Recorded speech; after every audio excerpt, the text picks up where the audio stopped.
빌립보서 2장 25절입니다. 그럼에도 나는 나의 형제여 함께 수고하는 자여 동료 군사여 또한 너희의 사자로서 내게 부족한 것들을 공급한 자인 에바브로디도를 너희에게 보내는 것이 필요한 줄로 생각하였노라. 그가 너희 모두를 사모하고 자기가 병든 것을 너희가 들었으므로 심히 근심하였느니라. 참으로 그가 병들어 죽게 되었으나 하나님께서 그에게 긍휼을 베푸셨고 그에게뿐 아니라 내게도 긍휼을 베푸사 내가 근심 위에 근심을 면하게 하셨느니라. 그러므로 내가 더욱 염려하며 그를 보낸 것은 너희가 그를 다시 보고 기뻐하게 하며 나도 근심을 덜고자 함이었느니라. 그런즉 주 안에서 모든 기쁨으로 그를 받아들이고 또 그런 자들을 존귀하게 여기라. 나를 섬기는 일에서 너희의 부족한 것을 공급하기 위해 그가 자기 생명을 돌보지 아니하고 그리스도의 일을 위하여 거의 죽기에 이르렀느니라. 아멘. 기도하시겠습니다. 하나님 우리 아버지, 이 시간에 저를 세워서 하나님의 말씀을 선포하게 하셨는데 저는 감춰주시고 하나님의 살아있고 생명력 있는 말씀만이 권능으로 역사하게 하옵소서. 아직까지 구원받지 못한 분이 그가 구원받는 것이 그 무엇보다도 시급하고 중요한 이름을 깨닫게 하옵소서. 또 구원받은 성도들이 하나님께서 주으신 날들 동안에 이 땅 위에 잠시 머무는 동안에 정말 하나님이 기뻐 받으실 만한 삶의 모습으로 매력적인 그리스도인의 모습으로 아름다운 그리스도인의 모습으로 살아가는 데 있어서 이 말씀이 크게 도전이 되게 하시고 교훈이 되게 하옵소서. 예수님 이름으로 기도했습니다. 아멘. 앉아주시기 바랍니다. 오늘날 이 땅 위에 교회들이 굉장히 많이 있습니다. 그런데 그 교회들 중에는 주님이 기뻐 받으실 만한 교회들도 있고 그렇지 아니하는 교회들도 있습니다. 규모가 크기 때문에 하나님이 기뻐 받으시는 교회가 아니라고 하는 거 여러분이 잘 알고 있습니다. 그리고 건물이나 땅이나 시설이 좋기 때문에 하나님이 기뻐 받으시는 교회가 아니라고 하는 거 우리 모두가 잘 알고 있습니다. 그러면 과연 주님은 어떤 교회를 원하실까요? 요한계시록 2장과 3장에 보면은 소아시아에 있었던 7교회, 지금은 터키 땅에 속해 있는 그 7교회에 관한 말씀이 나옵니다. 이 말씀을 가만히 살펴보면 주님이 원하시는 교회의 모습을 7가지를 볼 수 있는데 그 첫째 하나가 무엇이냐? 처음 사랑의 감격이 살아있는 교회입니다. 처음 자신이 구원받았을 때 그 구원의 은혜에 감사해서 감격해하며 기뻐하며 감사하며 물불 가리지 아니하고 주님을 뜨겁게 섬겼던 그 구원의 감격이 살아있는 그 교회를 하나님이 기뻐하십니다. 여러분의 교회도 구원의 감격이 살아있는 교회라고 믿습니다. 그것을 처음 사랑이라고 합니다. 두 번째로는 영적인 부요함을 추구하는 교회입니다. 예배당 크게 짓고 예배당 부지 넓게 널리고 시설 거창하게 하고 그렇게 눈에 보이는 부요함에 온 마음과 신경을 쏟는 그런 교회가 아니라 정말 영적으로 부요한 교회가 되고자 그것을 1차적인 목표에 놓고 추구하고 있는 그 교회가 주님이 기뻐하시는 교회입니다. 그래서 여러분 주위에서 잘 들으시기 바랍니다. 어떤 교회를 향해서는 주님이 너희들은 살았다는 이름은 가졌으나 실상은 죽은 자라고 말하는가 하면 너희들이 극심한 가난 속에 있으나 실상은 부유한 교회라고 말씀하신 경우를 보게 됩니다. 나는 이 교회가 영적으로 부유한 교회가 되어지기를 바랍니다. 세 번째로는 믿음을 굳게 지키는 교회입니다. 여러분 이 시대에 우리가 성경적인 신앙을 지켜나간다고 하는 것이 쉽지 않습니다. 왜요? 오늘 이 시대는 적당주의에 빠졌습니다. 모든 것을 해도 그저 적당히 하는 것을 요구하는 그런 시대입니다. 이런 시대에 내 나름대로의 신앙이 아니라 성경적인 신앙을 어떤 대가를 지불한다 할지라도 굳게 지켜나가는 교회, 주님은 그런 교회를 기뻐하십니다. 환난이 있어도, 핍박이 있어도, 박해가 있어도, 시련이 있어도, 역경이 있어도, 고난이 있어도, 어떤 대가를 지불하더라도 내 나름대로 신앙 아닌 성경적인 신앙을 지켜나가는 그 교회를 주님이 기뻐하십니다. 제가 목회하면서 제일 듣기 싫어하는 말 중에 하나가, 목사님, 저는 제 나름대로 최선을 다하고 있습니다 하는 말입니다. 아주 듣기 싫어합니다. 주님은 내 나름대로 최선을 다하는 것을 원하는 게 아니라 하나님의 말씀대로, 하나님의 뜻대로 최선을 다하는 자를 기뻐하십니다. 내 나름대로 신앙을 지키는 자가 아니라 성경에 기록된 대로 신앙을 지켜나가는, 굳게 지키는 그 사람을 기뻐하고 그 교회를 기뻐합니다. 그 다음에 어떤 교회를 주님이 기뻐하시느냐? 네 번째로 순결한 교회를 기뻐하십니다. 순결하고 하다고 하는 것은 무엇을 말합니까? 오염되지 않은 것을 말합니다. 이 세상의 철학과 잘못된 교리와 이단적인 교리에 그만 혼란스러움 속에 빠져 있으면서 그 교회가 무엇을 가르치고 있는지, 무엇을 믿고 있는지 도저히 알 수 없을 정도로 그런 혼란스럽고 그렇게 더럽혀진 교회를 주님이 기뻐하는 것이 아니라 하나님의 말씀의 순수함을 잘 지켜나가는, 그리고 절대로 세속과 타협하지 아니하고 짝하지 아니하고 통화되지 아니하고 철저하게 구별되고 분리된 순결한 교회를 기뻐하십니다.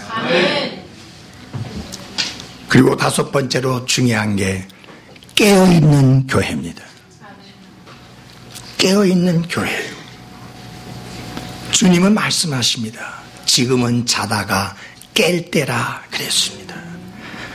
베드로와 그 외의 제자들이 깨어 있어야 될 때에 깨어 있지 아니함으로 말미암아 시험에 빠져서 예수님을 모른다고 부인하고 맹세하고 심지어 저주까지 하는 끔찍한 결과를 당했습니다. 사랑하는 그리스도인 여러분이여, 주님이 곧 오십니다. 우리는 깨어 있어야 합니다. 교회는 깨어 있는 교회여야 합니다.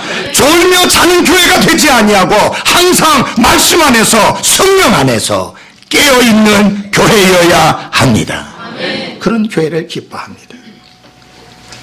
그 다음에 여섯 번째로 그 교회를, 어떤 교회를 주님이 기뻐하시느냐? 생동감이 넘치는 교회입니다. 생동감이 넘치는 교회. 어떤 교회 가서 설교하면요, 이놈의 교회가 살았는지 죽었는지 분간이 안 가요. 사람들의 눈은 풀릴 대로 다 풀렸고, 도대체 하나님의 말씀을 들어도 마이동풍격으로 듣고, 하나님의 말씀을 듣는 건지 자는 건지 구분이 안 될 정도로 그렇게 흐릿한 교회들을 혹가다 볼 때가 있습니다. 여러분, 어떤 교회를 주님이 기뻐하겠습니까? 예수 그리스도로 말미암아, 그분의 생명으로 말미암아 그 삶 속에 생명력이 약동하기 때문에 그들이 모인 교회가 생동감이 넘치는 그런 교회를 기뻐하십니다. 교회는 살아있는 그리스도의 몸입니다. 여러분 잘 보십시오.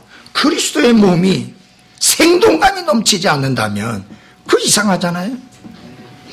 주님은 말씀하셨어요. 나는 부활이요 생명이니. 부활이요 생명인 예수 그리스도를 그 마음속에 모시고 날마다 그분과 함께 걷고 날마다 그분과 함께 교제하고 날마다 그분의 기쁘신 뜻을 따라 살아가는 성도들이 매일매일 그런 생활을 살다가 주의 이름으로 함께 모여 영과 진리로 경배를 드리는 그 시간에 함께 모였을 때 그 모임 가운데는 생동감이 넘쳐야 하는 것입니다. 여러분, 제가 몇 살이나 됐을 것 같아요? 젊어 보이죠? 그런데 젊지 않습니다. 제가 68이에요. 그래서 제가 설교할 때 보면 오늘은 좀 점잖하게 하는 거예요. 저희 교회에서는 이거보다 훨씬 더 큰 소리를 합니다. 왜? 내 안에 생명이 있잖아요. 아멘. 조금 전에 이 집사님이 기도하는 거 보니까 80이 넘으셨다고 듣고 있는데 지금 아주 생동감이 넘쳐요. 예. 근데 어떤 사람들 대표 기도하라고 시켜놓으면 도대체 들리는지 안 들리는지 분간이 안 될 정도예요. 이게 뭐예요 이게? 생명을 부활이신 그리스도가 그 안에 거하시는데 생동감이 넘치는 교회합니다. 그 교회 가니까 살아있더라. 그 교회가 활력이 넘치더라. 그런 교회여야 합니다. 찬송이 살아있어야 돼요. 기도가 살아있어야 돼요. 말씀이 살아있어야 되고 생동감이 있어야 하는 것입니다. 그래서 생동감이 넘치는 교회, 하나님이 기뻐 받으시는 교회입니다. 그 다음에 마지막으로 일곱 번째, 신실한 교회입니다. Faithful Church, 신실한 교회. 신실하게 믿음을 지키며 신실하게 주님을 섬기며 신실하게 주의 뜻을 행하며 신실하게 하나님께 영광을 돌려드리는 그런 교회를 주님이 기뻐하십니다. 이것도 아니고 저것도 아닌 교회를 주님 기뻐하지 아니하고 정말 어떤 면으로 보든지 믿음이 꽉 차 있는 교회로서 신실한 교회를 기뻐하십니다. 여러분 신실하다는 말이 무슨 말이에요? 믿음이 꽉 찼다는 말이에요. Faithful, full of faith. 믿음이 꽉 찼다 그 말이에요. 믿음이 꽉 찬 사람은 이랬다 저랬다 안 합니다. 한결같이 신실한 것입니다. 자, 이런 교회 성도들이 모였는데 이제 임동선 목사님이 이 교회 사역을 이끌어가는 영적인 지도자로서 목자로서 사역을 하고 있는데 임 목사님 혼자서 이 사역을 할 수가 없습니다. 함께 해야 합니다. 사도 바울 같은 분에게도 함께 해야 될 동역자, 함께 해야 될 형제들이 필요했습니다. 사도 바울은 본문 말씀에서 한 사람의 이름을 언급하고 있습니다. 에바브로디도입니다. 이 교회 성도들은 임 목사님이 워낙 성경을 많이 가르쳐 줘가지고 에바브로디도가 누군지 벌써 아는 눈치들이에요. 근데 웬만한 교회는 가서 설교하면 에바브로디도 하면 이게 무슨 소린가 해요. 여러분들 다 알고 계시죠? 예, 그 에바브로디도. 그래서 제가 여기 사실은 본문을 19절부터 해서 두 사람을 이야기해야 되는데 디모데하고 에바브로디도 둘을 이야기해야 되는데 시간상 제약이 있어서 디모데는 접어두고 에바브로디도만 말씀을 전하려고 합니다. 제가 여러분 복음은 타협하지 않습니다. 방법도 타협하지 않습니다. 스탠다드도 타협하지 않습니다. 우리 교회는 킹 제임스 바이블,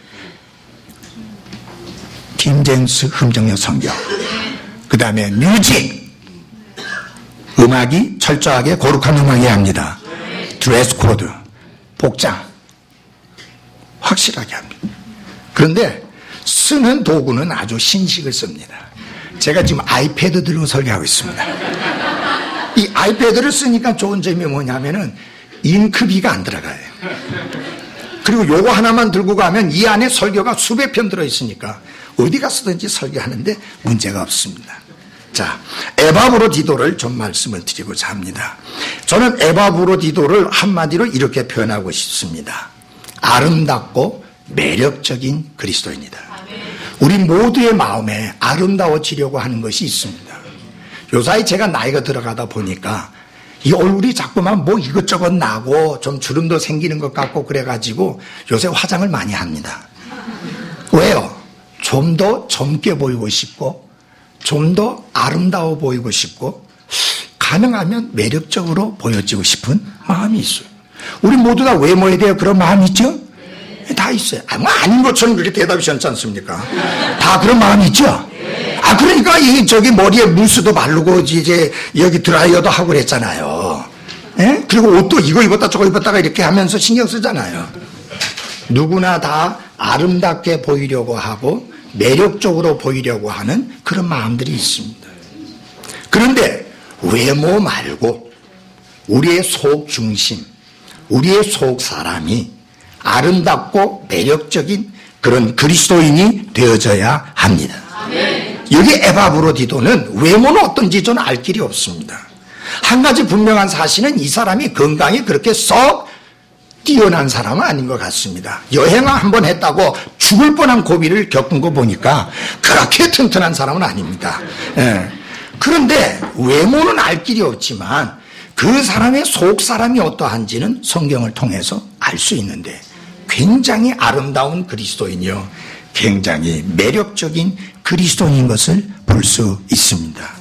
여기 사도 바울이 이 에바브로디도를 어떻게 소개하고 있는지 우리 25절을 한번 다 같이 한 목소리로 크게 읽어보겠습니다. 25절 시작.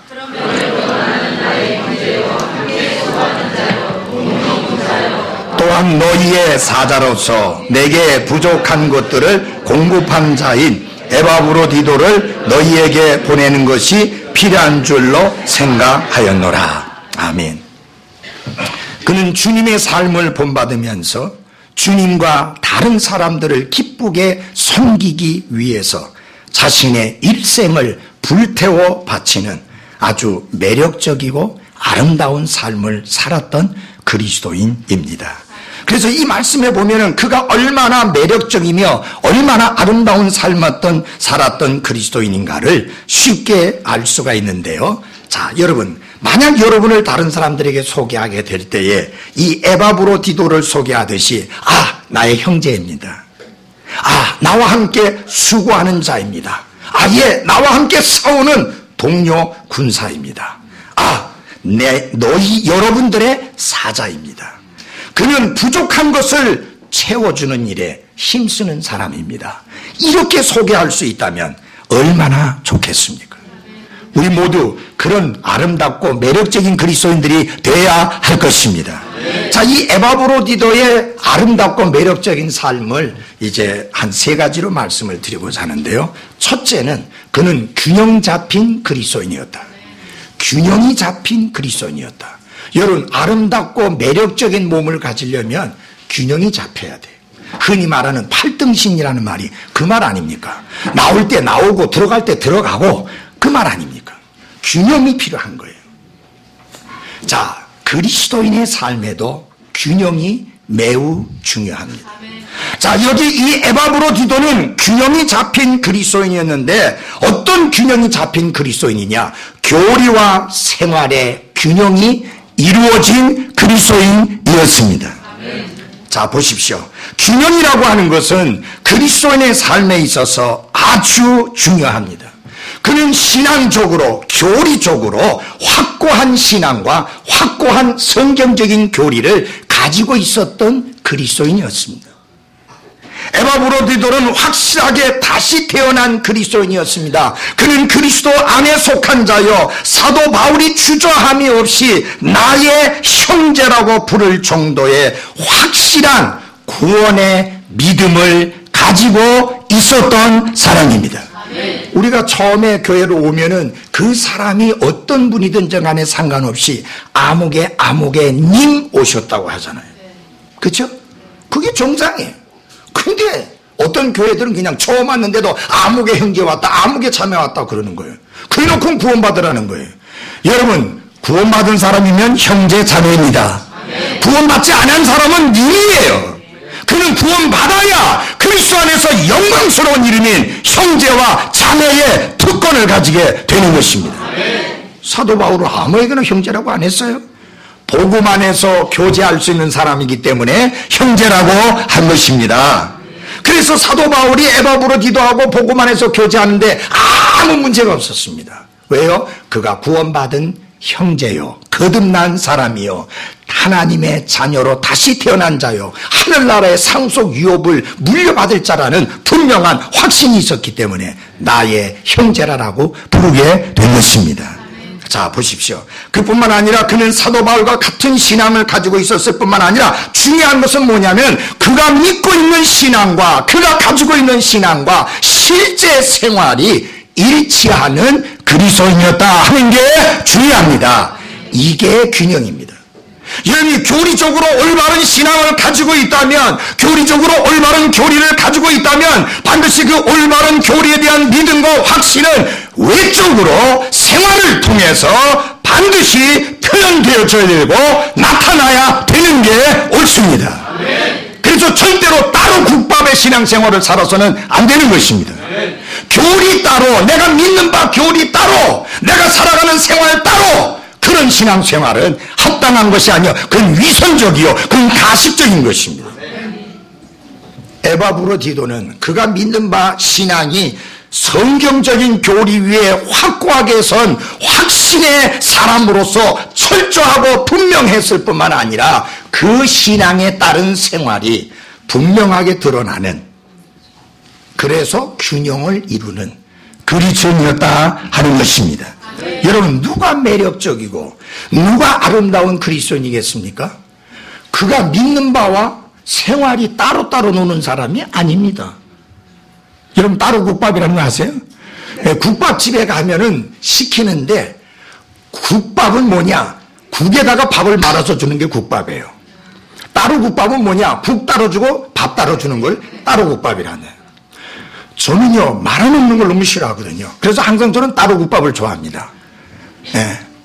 그러나 신앙생활에 있어서는 절대로 따로 국밥이 되지 아니하고 믿음과 생활은 일치해야 하나 돼야 하는 것입니다.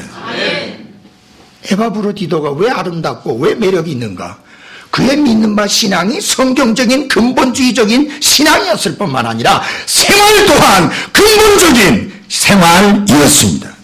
철저하게 구별되고 거룩하게 분리된 삶을 살아가는, 그래서 믿음과 생활이 일치하는 균형 잡힌 그리스도인이었다 하는 것입니다. 사도 바울은 그를 가리켜서 함께 수고하는 자요 동료 군사라 그렇게 말했습니다.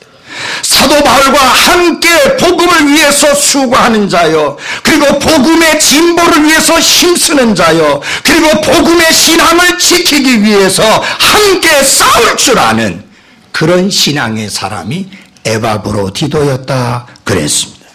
그는 복음의 신앙을 지키기 위하여 나서야 될 때 그는 뒤로 도망가고 물러나는 비겁한 그리스도인이 아니라 필요하다면 사도 바울과 함께 서서 복음의 신앙의 전진을 위해서도 진보를 위해서도 힘썼을 뿐만 아니라 복음의 신앙을 지키기 위해서 싸우는 일에도 함께 했던 동료 군사였었습니다. 그러므로 사랑하는 그리스도인 여러분, 여러분도 매일매일의 삶이 균형 잡힌 그리스도인의 삶이어야 합니다. 첫째로는 여러분이 분명한 신앙의 확신을 가지고 있어야 합니다. 만약 오늘이 여러분 인생의 마지막 날이라면, 내가 오늘 죽는다 할지라도 하늘나라에서 주님과 함께 영원히 살 것이라고 하는 100%의 확신이 있습니까? 이거 없이 교회 생활 수십 년 동안 해도 헛일이에요. 그날에 주님이 내가 너희를 도무지 알지 못하노니 내게서 떠나가라고 할 때, 그때는 끝장이에요. 교회 생활에 익숙해지기 전에, 성경을 배우고 성경을 알아가는 지식을 넓혀가기 전에 먼저 해결해야 될 문제가 무엇이냐, 내가 어디에서 누구와 더불어 영원히 있을 것이냐 하는 그 구원 문제를 해결해야 하는 것입니다. 이것이 없이는 아무도 하나님을 볼 수 없습니다. 여러분, 사도 바울이 이런 말씀을 던졌습니다. 너희가 믿음 안에 있는지 너희 자신을 살펴보고 너희 자신을 입증하라. 예수 그리스도께서 너희 안에 계시는 줄을 너희가 스스로 알지 못하느냐? 그렇지 않으면 너희는 버림받은 자니라. 이 말씀을 어디다가 던졌는지 압니까? 고린도 교회에 던진 질문이에요. 이방 세계를 향해서 던진 질문이 아니라 고린도 교회 교인들을 향하여 던진 질문입니다. 그러므로 저도 여러분들에게 이 질문을 던집니다. 얼마나 교회를 다니셨느냐고 묻는 게 아니라 언제 구원받았느냐고 묻는 것입니다. 오늘이 인생의 마지막 날이라 할지라도 하나님의 왕국에 들어간다는 확신이 있느냐고 묻는 것입니다. 여러분들의 죄들이 용서받은 것을 확신하고 있느냐고 묻는 것입니다. 여러분들이 말씀과 성령의 역사 위에서 다시 태어난 적이 있느냐고 묻고 있는 것입니다. 이것이 없이는 결단코 하나님의 왕국에 들어갈 수 없습니다. 자, 그뿐만 아니라 이제 우리는 그리스도를 위해서, 복음의 진보를 위해서, 복음의 진전을 위해서 함께 수고하는 자여야 합니다. 이 교회는 보니까 토요일 날 또 주일 날 복음의 진보를 위해서 복음을 더 널리 확산시키고 전하기 위해서 목사님과 함께 수고하는 교회인 것을 듣고 너무 감사합니다. 계속하십시오. 주님이 오실 때까지. 아멘. 복음과 함께 수고하는 일꾼들이 되시기를 바랍니다. 뿐만 아니라 복음의 신앙을 지키기 위해서 싸우는 동료 군사들이 되시기를 바랍니다. 십자가 군병들이여 주님을 위해서 일어나서 복음의 신앙을 지키기 위해서 우리는 함께 싸우는 군사가 되어야 합니다. 그러니까 여러분, 누가 아름답고 매력적인 사람이라고요? 균형이 잡힌 그리스도인. 그 균형이 잡혔다고 하는 건 뭐냐? 교리와 생활이 일치 않은, 교리도 있고 생활도 있고 생활도 있고 교리도 있는 그런 사람을 말합니다. 아까 우리 임 목사님하고 이야기를 나누다 보니까 우리 사모노라 일하는 형제가 침례신학교 대학원 졸업하고 독립침례교회 하겠다고 왔다고 하는 이야기를 들었어요. 저희 교회도 1월 달에 첫 주에 그런 사람을 보내주셨어요. 다른 침례교회에서 전도사 하다가 다 때려치고 우리 교회 왔어요.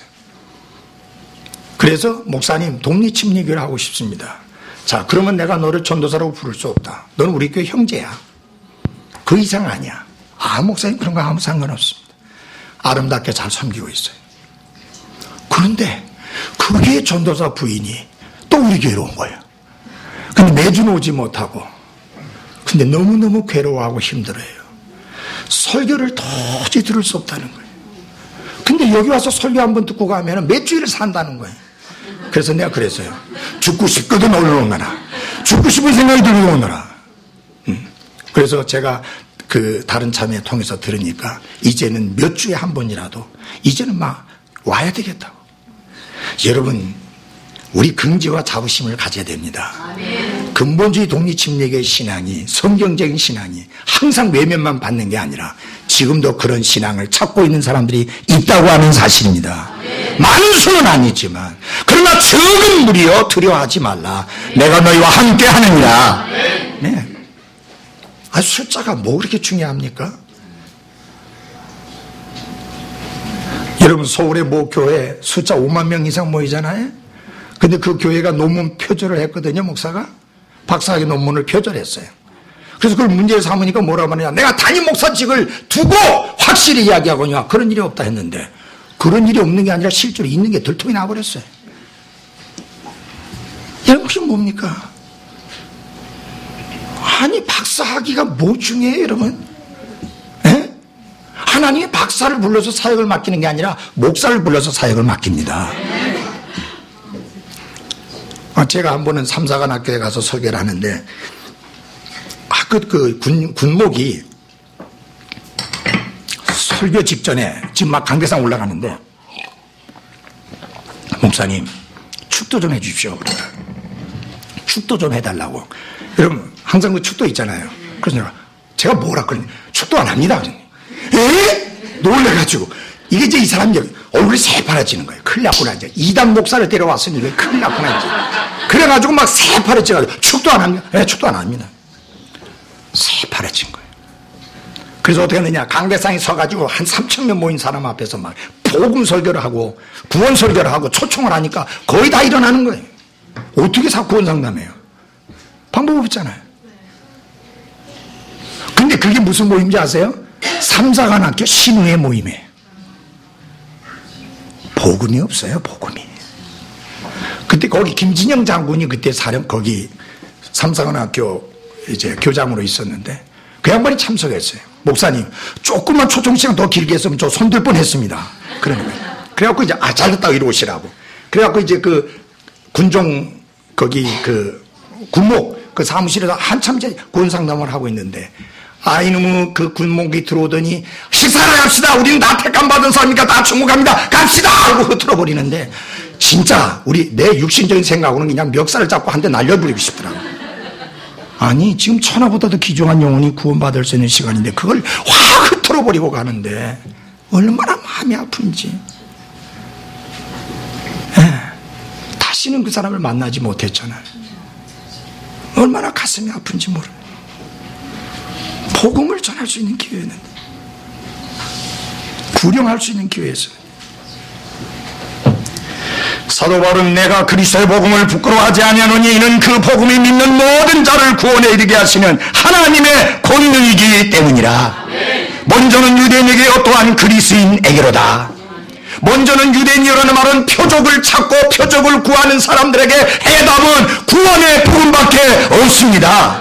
기적은 사람을 구원하지 못하지만 그리스도의 구원의 복음은 사람을 구원합니다. 철학을 추구하던 그리스도인들은 형편없는 우상 숭배에 빠져서 헤어나지 못하고 있지만 그리스도의 복음은 저들을 구원해서 변화시키는 게 그리스도의 복음의 권능입니다. 2주 전에 저희가 그리스를 또 터키를 다녀왔습니다. 아레오바고 언덕 아시죠? 사도 바울이 설교했던 그 언덕에 서서 아테네 시내를 쳐다보니까 이리 봐던 저리 봐던 보이는 건 뭐 보냐? 신전들 흔적들 뿐입니다. 사도 바울이 알지 못하는 신에게 내가 여러분들에게 사시고 참되신 하나님을 알게 합니다. 그러므로 회개하고 돌이켜서 이 하나님을 섬기고 구원자 예수 그리스도를 받아들이라고 설교했던 그 언덕 위에서 내려다 봤을 때 예배당 건물은 하나도 발견할 수 없었고 그저 무너진 신전 흔적들만 있었습니다. 여러분, 철학은 해답이 아닙니다. 철학은 해답을 주지 못합니다. 그리스도만이 해답입니다. 사도 바울이 뭐 배운 게 없어요? 당시에 지식명 중에 들어가는 학자였습니다. 그러나 그는 배설물처럼 여겼는데 오늘 목사들이 박사학위 좋아해가지고 돈 주고 따서 오질 않나? 이 뭐하는 짓들입니까? 여러분의 목사님이 박사 아닌 거 감사하십시오. 말씀만 전하는 사람이잖아요. 진정한 박사는 주님만 높입니다. 어설픈 박사들이 자기 박사기. 그리고 이제 목사님하고 물으니까 여보게 목사가 뭐가 박사? 이게 도대체 뭡니까? 우리 가운데 높임을 받아야 될 분은 주님입니다. 목사가 아닙니다. 주님입니다. 두 번째로 이 에바브로디도가 아름답고 매력적인 이유는 그가 사랑이 충만한 그리스도인이었기 때문입니다. 이 에바브로디도는요 정말 다른 사람들을 굉장히 사랑하는 자였습니다. 여러분 잘 보십시오. 우리가 아름답고 매력적이 되려면 차디차고 냉정한 사람이 아니라 따뜻한 사랑의 사람이 돼야 됩니다. 믿음, 소망, 사랑 이 세 가지는 항상 있을 것인데 그 중에 제일은 뭐라? 사랑이라 그랬습니다. 믿음이 견고한 그리스도인들이 되십시오. 소망이 넘치는 그리스도인들이 되십시오. 그러나 사랑이 충만한 그리스도인들이 되십시오. 아멘. 따뜻한 사람이 되라 그 말입니다. 에바브로디도는 따뜻한 사람이었습니다. 빌립보서 2장 30절을 봐주시기 바랍니다. 2장 30절.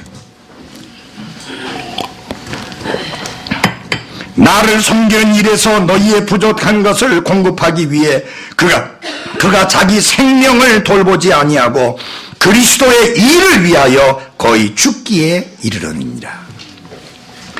에바브로디도가 그리스도의 일을 위하여 자기 생명을 돌보지 않았고 뿐만 아니라 거의 죽기에 이르렀다고 했는데 이런 사도 바울이 말하고 있는 그리스도의 일이란 무엇입니까? 복음 전하는 일이 아닙니다. 여러분, 교회 세우는 일이 아닙니다. 무슨 일이냐면요, 사도 바울이 복음을 전하다가 옥에 갇혀 있다는 소식을 듣고는 빌립보 교회 성도들이 사랑의 헌금을 했어요. 그것을 로마에 있는 사도 바울에게 전해주는 일을 한 것을 그리스도의 일이라 하는 거예요.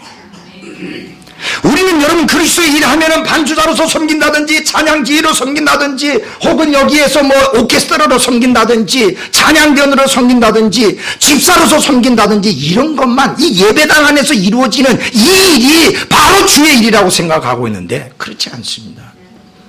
이거는 공동체로 함께 모였을 때 이루어지는 주의 일이요, 주님의 일은 매일매일 매순간 여러분의 일상생활에서 이루어져야 하는 것입니다.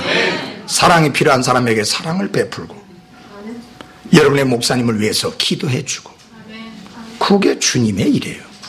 어떤 부인이 이야기합니다. 목사님, 저 주님 일만 하면서 살았으면 좋겠어요. 그럼 뭐냐 하니까 매일같이 교회 와서 전도 나가고 교회 안에서 섬기고, 그러니까 세상 일 좀 안 했어. 뭐 세상 일이 뭐니까 부엌에서 일하고 아이들 돌보고 남편 치다발이하고. 여러분, 주부들에게 그게 주님 일이에요. 가정에서 주부로서 주부의 역할을 최선을 다하지 않는다면 교회 와서 아무것도 하지 말아요. 덕이 안 돼요. 축복이 안 돼요. 먼저 가정을 돌보고 그리고 그리스도의 몸된 교회 안에서 신실하게 섬기십시오. 여러분, 하나님 다음으로 여러분이 신경 써야 될 사람이 누군지 알아요? 여러분의 가족이에요. 가족을 돌아보지 않는 자는 불신자보다도 못한 자라고 성경이 엄중히 경고했는데, 어떻게 아내가 남편을 섬기고 아이들을 돌보는 일은 세상 일이고, 예배당에 와서 반주하고 무슨 전도지 나눠주고 주일학교 가르치는 일은 주의 일이라고 그 일만 하면 좋겠다고 합니까? 그건 잘못된 생각이에요. 사랑이 제일 실천되어져야 될 것은 여러분의 집입니다. 그래서 제가 제 아내가 결혼한 다음에, 여보 당신 아무것도 하지 말고 나만 잘 챙겨. 그래갖고 제 아내가 열받았어요. 뚜껑이 열렸어요. 그 왜냐? 아니, 이제 전도사하고 결혼을 했으니까 이제는 좀 더 자유스럽게 마음껏 교회 안에서 이런 일 저런 일 할 줄 알았는데 아무것도 하지 말라는 거예요. 얼마나 섭섭해요. 막 울더라고요. 화도 내기도 하고. 그래서 할 수 없이 주일학교 맡겼더니 너무너무 잘하는 거예요. 중고등부 맡겼더니 너무너무 잘하는 거예요. 그러다가 중고등 학생들에게 상처받고 나더니 내 말을 이해하는 거예요. 그래서 하지 마라. 나만 잘 챙겨라. 네, 나만 잘 챙겨라. 나를 잘 챙겨야 내가 사역에만 전념할 수 있을 게 아니냐. 아멘? 맞죠? 아이들 잘 키우고, 아이들 잘 키우고, 아이들 잘 돌보고, 근본적인 가정교육의 총체적인 책임은 내가 지지만 아이들을 돌보고 챙기는 것은 당신 책임입니다. 잘 돌봐요. 그래서 제가 어디 나가더라도 이렇게 말끔하잖아요. 노인네 냄새 안 나거든요. 노인네 태도 안 나잖아요. 이게 다 내 아내 덕이에요. 내 아내가 이렇게 깔끔하게 챙겨줘서. 그래서 저는 여보 오늘 무슨 넥타이 맬까 하고 매주 묻습니다. 이거는 사실 이게 내 아내 선택해 준 게 아니에요. 이번에 짐을 챙겨오다가 어떻게 됐냐면은 넥타이를 빼놓고 왔어요. 그래 어제 불이 나게 홈플러스 가가지고 이거 하나 사갖고 온 거예요. 임 목사님한테 빌려달라고 하려니 그렇고. 그래서 왜냐하면 빌려달라고 하면 또 내가 낸 넥타이가 여러분들이 사준 넥타이면 참 난감해지잖아요. 그래서 안 되겠다. 그래서 하나 사서 매자 이렇게 된 거예요. 사도 바울이 옥에 갇혔다는 소식을 듣고 에베소 교회의 성도들이 사랑의 언공을 해줬는데, 이것을 가지고 사도 바울에게 전달하기 위해서 오던 과정에 큰 중병이 걸린 거예요. 그래가지고 죽을 뻔한 그런 상황이 되었습니다. 여러분, 그런 상황 속에서도 원망하지 않았습니다. 왜 이 일을 나한테 맡겨가지고 이 죽을 뻔한 고생을 하게 하느냐? 그래 하지 않았습니다. 기꺼이 그는 그 일을 했는데, 그는 그 일을 할 때 무슨 일이라고 생각하고 했는가? 그리스도의 일이라고 생각하고 했습니다. 아멘? 중요합니다. 여러분, 목사님이 어떤 일을 부탁할 때 이게 목사님이 부탁하는 일이고 목사님이 맡겼다라고 생각하지 말고 그리스도의 일이라고 하고 하십시오. 왜냐하면 목사님이 여러분에게 일을 맡길 때 그냥 맡기는 게 아니라 기도하고 생각해보고 어떤 형제가 어떤 자매가 그 일을 하기에 적합한가 하는 것을 분별하고 맡기는 일이지 그냥 맡기지 않습니다. 사도 바울을 위해서 죽기에 이르기까지 그런 수고는 안 한다 할지라도 여러분의 목사님이 여러분에게 맡기는 그 일을 그리스도의 일이라고 생각하고 최선을 다하는 성도들이 되시기를 바랍니다. 그게 균형 잡힌 그리스도인의 모습입니다. 그게 사랑이에요. 여기 보면은 사도 바울이 말하기를 에바브로디도가 너희 모두를 사모했다 그랬어요. 여러분, 사모하고 보고 싶어 한다는 것은 사랑이 있다는 증거입니다. 사랑이 없으면 보고 싶어 하지 않습니다. 늘 보아도 또 보고 싶고 한시라도 안 보면 보고 싶은 것이 사랑하는 사람들의 특징인데, 여러분, 여러분의 목사님을 여러분들이 보아도 지난주에 보았고 수요일날 보았고 토요일날 보았는데도 또 목사님 보고 싶은 그런 사랑이 충만한 성도들이 되시길 바랍니다. 왜 지긋지긋해? 그러면 안 돼. 보고 또 보아도 보고 싶은 목사님. 아멘. 네. 그 다음에 성도들도 마찬가지죠.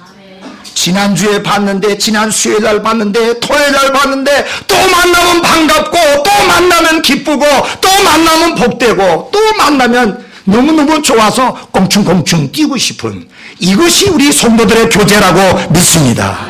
무슨 멀뚱멀뚱 쳐다보기만 하고. 우리 교회 그 자매 중에 참 재미있는 자매가 있어요. 허리가 좀 안 좋긴 한데 인사하는 거 보면, 그래서 제가 자매, 내 허리 아픈 건 아는데 인사 좀 똑바로 좀 해라, 이렇게 좀 한번 해봐라. 안 돼요.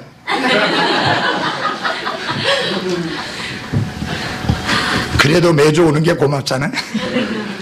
여러분, 그렇죠? 저희 처남이 작년에 구원받았어요. 42년 기도해서. 42년, 제가 70년대 결혼해서 올해 43년 차입니다, 결혼. 그런데 결혼할 때 그때부터 계속 기도해 왔는데 구원받지 않았다가 작년에 42년 만에 구원받았어요. 구원받고 난 다음에 잠깐 외국에 나갔다 오는 것 말고는 한 번도 안 빠지는 거예요, 예배. 거기다가 자기 같은 노인네 한 사람 데려왔어요. 두 분이, 이 사람도 교회를 나오기 시작한 날부터 한 번도 안 빠지고 수요일 계속 둘이서 탁, 그분 들어오면 나한테 쫙 이렇게 인사합니다. 네, 나한테 쫙 이렇게 인사해요. 네, 너무 반가운 거예요. 여러분, 노년에 그래도 복음으로 말미암아 구원받아서 하늘나라 소망 가지고 살고 있으니 얼마나 감사합니까? 죽음은 다 끝장이 아니에요. 한 번 죽는 것은 사람에게 정해진 것이요, 그 이후에는, 그 뒤에는 심판이 있으리니, 그 심판을 위하여 준비된 사람이니 얼마나 복 있는 사람이에요. 그래서 저희 처남이 그런 이야기를 합니다. 내가 잘 나갈 때 좀 진작 예수 믿고 구원받았어야 되는데, 그러면 이 예배당 3층이 아니라 5층 지을 건데, 그런 소리 해요. 뭐 해보면 뭐해, 지금 이제 소용없잖아요. 이미 지나갔는데 뭐. 버스는 떠났어요. 그래도 감사한 게 그 영혼이 구원받고 주님 안에서 생활하고 있다는 사실입니다. 그러니까 굉장히 보고 싶어 하는 거죠. 다 기다리고. 그런가 하면 지난주에 안 보여서, 아이 자매, 형제 지난주에 어떻게 된 거니까. 왜요? 바빴어요? 일이 있었어요? 그냥 태연하게 휙 지나면서 이야기하면 속이 참 뒤집어져요. 그렇잖아요. 어떻게 그렇게 보고 싶지 않았겠느냐, 그 말이에요. 어떻게 그렇게 그럴 수가 있어요, 여러분. 여러분, 한 주간 안 보면 너무 보고 싶죠? 제가요, 그 터키하고 그리스 갔다 오는 바람에 한 주일을 비웠어요. 갔다 오니까 성도들은 무슨 몇 달 만에 만나는 것 같아요. 너무 반갑고 너무 좋아요. 성도들 그때 한 1년 된 것 같아요. 근데 나 이제 좀 미주 집회 인도하고 멕시코 신학교 강의하고 해서 3주 빠지고 나면 3년 만에 보는 것 같잖아요. 아니, 우리 마음이 그래야지 그게 사랑 아니에요? 예. 그래야지 교회에 오고 싶고 성도들 만나고 싶고. 여러분, 핍박과 환난 속에서도, 잡히면 죽을 수 있는 위험 속에서도 그리스도인들이 함께 모였습니다. 왜요? 사랑하니까. 서로 격려하고 서로 위로하고 서로 북돋아주기 위해서.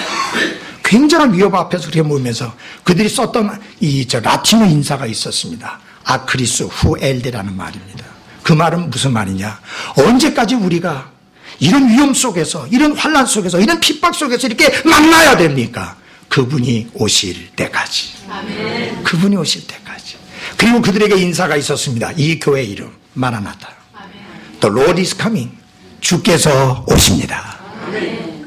그분이 오실 때까지. 그리고 주님이 오십니다. Maybe today, 오늘일지 모릅니다. Maybe tonight, 오늘 저녁일지 모릅니다. 우리는 그런 마음으로 깨어있어 생활해야 합니다. 그런 심정일 때 우리 얼마나 보고 싶어 하겠습니까? 여러분, 에바브로디도가 얼마나 사랑에 충만한 사람인지 자기가 아프다는 것을 어떻게 알게 됐어요? 빌립보 교회 성도들이 근심했다 그랬습니다. 자기가 아픈 소식을 알고 괜히 내가 그들에게 염려를 끼쳤다는 것 때문에 근심할 정도로 마음이 따뜻한 사람이었습니다. 오, 사랑하는 그리스도인 여러분이요, 근본주의 독립침략의 신앙을 냉철하게 지켜나가되 우리 마음 중심은 이렇게 에바브로디도처럼 따뜻한 성도들이 되어야 할 것입니다. 따뜻해야 돼요. 머리는 냉철하지만 마음은 뜨거워져야 하는 것입니다.